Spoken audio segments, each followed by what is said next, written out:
Ukraine. Where do we start? Blimey. Okay, let's do this. This we got 15 minutes. Let's get this done. So, Ukraine, they hold a little competition called Vidbir even. MARUV wins with the song Siren Song. She gets questioned by Jamala. She is then presented with a contract. She chooses not to sign it. We can go into the details of that contract maybe later. She chooses not to sign it. Ukraine decide that they're then going to offer it to two other acts, the second and third choice act. They haven't signed it, and today we find out that Ukraine have withdrawn from Eurovision.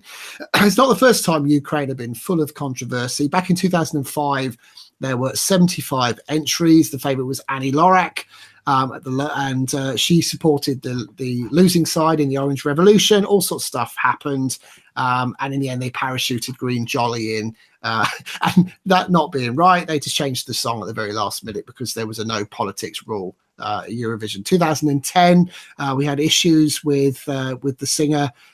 Sweet People ended coming up 10th in the end, but they changed the song.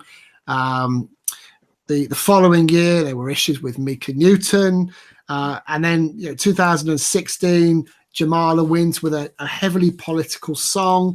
The following year, Julia Samyova from Russia is not allowed into Ukraine. Goes on and on and on and on and on. When does this end? I think there's the question. Ukraine are out. I ask my guests what they think of this whole situation. Are we getting to a point now where, if we're trying to politicize Eurovision, surely there are certain countries that are going too far the other direction. And I'll come to Joe first, I think, on this.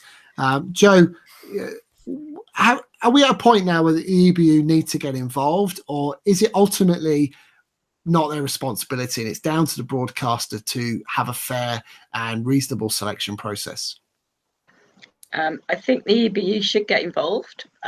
Certainly, I mean, I can understand why some people would just say it is down to the national selection, but at the end of the day, I think this has just proven that the national selection hasn't worked.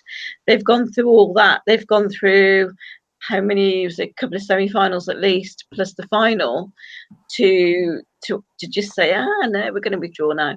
And from what I can gather, they actually offered it to the 4 out of the 6 acts, or at least the 2 that came sort of 3rd and 4th or 4th and 5th or something. They basically said, we're not going to do it.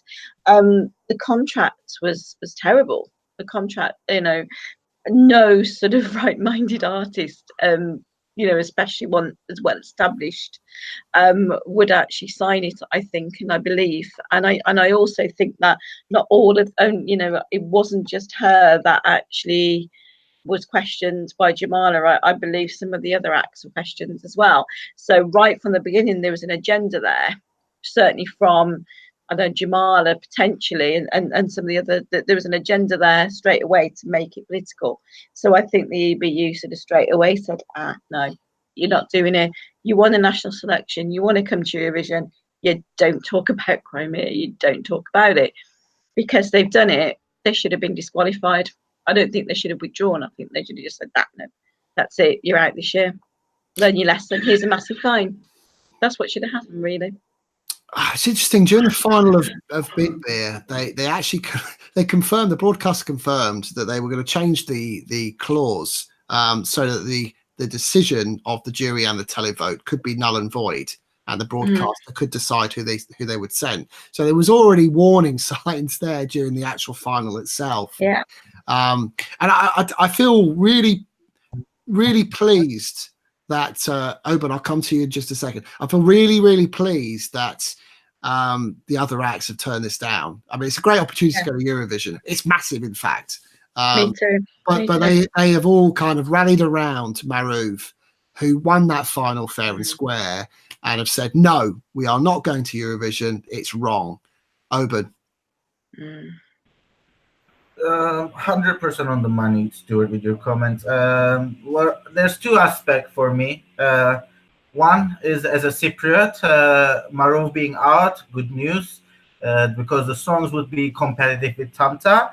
The second, Ukraine is out. A strong competition in the semi-final is out. But on the other hand, as a Eurovision fan, I felt embarrassed. Like Eurovision Song Contest making headlines with this topic, I felt embarrassed. And you could see that all the global newspapers were putting on these headlines. And then I felt embarrassed to MARUV. She didn't deserve it.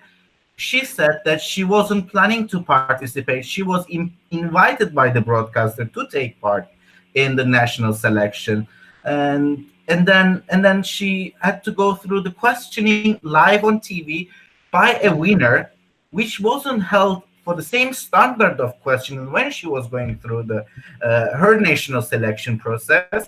And it's embarrassing. It's unfair to MARUV and all the Ukrainian Eurovision fans, because those people are also waiting this moment whole year. And now, what if Sergei wins next year? So we won't see Ukraine next year as well. So all these Ukrainian Eurovision fans need to wait 2 years to see Ukraine back in the competition now. So it's unbelievable. I don't agree politics being outside of the Eurovision. I think politics is every aspect of life. You know, you cannot avoid it. It's the part of daily life, right? But putting it in as an obstacle to the everyday functioning of the contest, it's wrong. So I'm really disappointed. Yeah, I mean, there's some interesting points on the chat room actually. Just to back that up, Andy's put that Jamala even withdrew in 2011 with the song "Smile." In fact, she became a fan favorite off the back of that song. Going into 2016, became one of the favorites because of what had happened in 2011.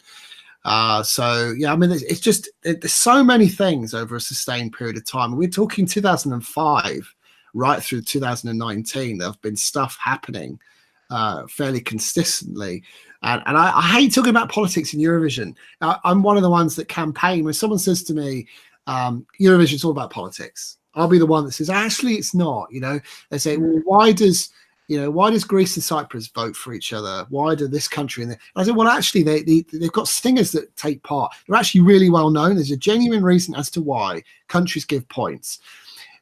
This has taken it far too far, in my opinion. It's really difficult to talk about and try and make sense of it all, because it doesn't make sense. It really doesn't. It doesn't need to be a part of this fantastic competition. Just a shout out to Tom. Tom's joined us. Hey, Tom. He's gone. Hello. There we go. Hey, how are you? I'm good. I was going to say, I knew you couldn't not join the Ukraine debate. Do you know what? Yeah, it was very tempting. The whole thing has just all the elements of a farce, and you do wonder where it's going to end. It's this, in a way, I think it's the Ukrainian government that is essentially blending politics with Eurovision, because let's face it, it was more about the Ukrainian government's restrictions in 2017, I think, that stopped Yulia Samoyeva performing. And it's,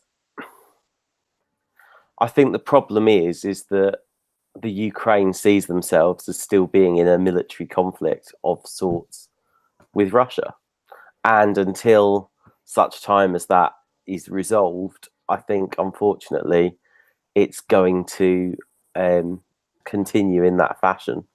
I do wonder, seeing Ukraine and Russia at the same Eurovision final, I think that's going to be quite a rarity. I think this is one for the EBU to figure out. I think they've got to really get their heads around. They've got 12 months to get their heads around it. They came out today and said they withdrew. They're welcome back next year. So that's the end of it. There's no debate over whether they've been fined or whether they've been banned. They haven't been banned. They've come out and said they withdrew.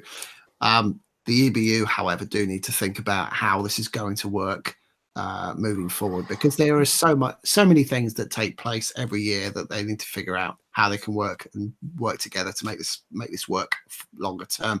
Bringing in some of the other guests, and let's not forget that the MARUV won this final. You don't just turn up to a national final. you prepare hard over a period of months. You perform your heart out. You win the votes of the Ukrainian people, and you don't go to Eurovision, even though you're expecting to. Have Ukraine themselves, though, essentially stolen an opportunity to win Eurovision? And I want to put that to Jason. Jason, have Ukraine have Ukraine put themselves in a position where they could have had a potential winner here? They could have won that. Manchester Calling, it was the most popular request, and sod's law, I didn't have it. But I had so many requests for this song, one after another, and the disappointment you see on Facebook and everywhere else about it not coming through. Everybody was, that was my favourite. You're Day Lying, you know. They've shot themselves in the foot. It would have done them a lot of, you know, weirdly trade and money for their country. And it's just, politics should be part of Eurovision. Eurovision is about being one family, you know, loving the music that's there. Politics should be shoved aside. We've had this rumbling before, you know, like Russia, and I don't know. The EU need to do something. They need to put some kind of block in, or just stop countries like Ukraine participating for a year or two to teach them a lesson. I do wonder if the Ukraine will suddenly turn a little bit like Turkey and say, do you know what, we're going to walk away for a few years. Well, we had this with, as Andy said, we had this with Turkey and Cyprus in the mid-70s. This is not a completely new thing. Oban? I was just thinking the same thing when we were talking about Ukraine and Russia. It's the same situation with Armenia and Azerbaijan, right? Armenia didn't participate when the contest was in Baku. But I will take a little bit of pride in this, but when the contest was in Istanbul in 2004, we did participate without any trouble. We had troubles, of course. We weren't allowed. Well, it wasn't easy to send a Greek singer, and then we had to choose a British citizen, Lisa Andres, to represent Cyprus. But we did take part. Politics aside, and in 2003 when Sertab Erener won, Cyprus gave 10 points to Turkey. So yes, we do vote for Greece. There's politics involved, but when it's time to make business, the politics aside, we do what it needs to be done. I would like to urge, if someone would ever see me saying this, but I would like to urge all these countries to act with a common sense and try to put the differences aside as much as they can. I know that there's an elections in Ukraine at the end of March, 31st of March, and my Ukrainian friends are saying that most probably the government is coming would have sent MARUV without a problem. But the current government is nationalist government, and they do play to the public's opinion to kind of try to win the election at the end of next month. So that's all I have to say about this as well. Yeah, we're moving into politics far too deeply, and it's sad because that's ultimately where this topic ends. Martin, coming to you, and then Elliot for the final few points, and Joe and for the final point. I think where does this leave MARUV, Martin? You know, great singer, great performance. Fantastic performance, as Andy's put in the chat room. You know, she had the best performance of most national finals this year. Although Paul Oscar of Iceland might have sued based on the performance itself. Where does she go next? Well, I don't think it's done her much harm. I mean, obviously, it's spoilt her chances of performing in front of 180, 200 million people. But seeing that she had a record deal in Russia and concerts in Russia, if she wants to have her career in Russia, then I'm sure that she'll be having loads more PR and TV appearances, because you know they'll just want to say, oh, you know, we'll grab the woman who's basically put Ukraine out of the Eurovision. You know, if that's how they'll view it. It is a shame for her international career, but I'm sure she'll be back. You know, when you consider that she was a substitute entry because Tiana stepped down, you know, it's an amazing feat that she's managed to win the whole thing. As far as the jury guessing at the sort of some of the acts, because it wasn't only MARUV, it was also Yuko, who's the female singer, was a Russian citizen but is trying to get Ukrainian citizenship, and Anna Maria, the two sisters, where basically they were grilled to the extent about their parents living in Crimea and working with the Russian authorities to the extent that they were almost in tears. I think part of all of the questioning was done in a way, whether some of the producers had asked someone like Jamal to say it because they felt that if they showed up, some of the acts had these links to Russia, that the public would be less likely to vote for them, and therefore somebody who's more Ukrainian, so to speak, would win. But I don't know. I mean, if they really had a major problem with this, they should have done this all right at the beginning of the selection, saying right at the beginning, this is what you're going to do. It's got to be 3 minutes. It's got to be sort of after the 1st September. Oh, and by the way, you can't have any major links to Russia, and you can't go to Russia 3 months after the Eurovision. And then everyone would have gone, MARUV would have gone, oh, actually, that's me out then. And it would have all been sorted. Well, we had this in 2011. There were five heats and 2 semi-finals and a national final, and then they decided they didn't like the song, so we're going to change it. This happens a lot, and ultimately it's the artists that are the ones that suffer. I mean, to be fair, that sort of thing happens in like Belarus. Yeah, it's not it's not unique to Ukraine, but we're talking about the Ukraine situation, and there's a catalogue of issues over many years. Elliot, what's your take? It's just a farce for everyone who got invested in it, Ukrainian or not, because, like you said, MARUV was asked to come into the selection 2 days before the deadline because Tayana stepped out because she didn't like who was on the panel again, because it's the same panel who grilled her last year for basically miming on stage. And so she has refused to go back to Vidbir whilst those 3 are in effect on the panel. The only act in that final who didn't have any connection to Russia was Kazka. They're the only act who haven't performed in Russia. And even they, along with Brunette Street Blondes, both rejected the contract on the process of, we didn't win the selection, we're not going as someone's backup, we'll come back next year. Whoever, if they decided to be the backup, would not have done well, because the fans have gone, you're not MARUV, we don't want you, Ukraine shouldn't be here without MARUV. So it was damage limitation then withdrawing at the end of the day. I think it's ridiculous that they decided right before they announced who won, oh, by the way, there's this contract we've just drawn up. Like, come on. It's so calculated and manipulative. And look, I wasn't a big MARUV fan. I didn't like Siren Song. I didn't think her vocals were all that. But it's not fair for this woman to step in, do her artistry, do what she's comfortable with, and then be told you have to change it, because the main issues of that contract were she had to give up the rights to the song because it's under Warner Music Russia.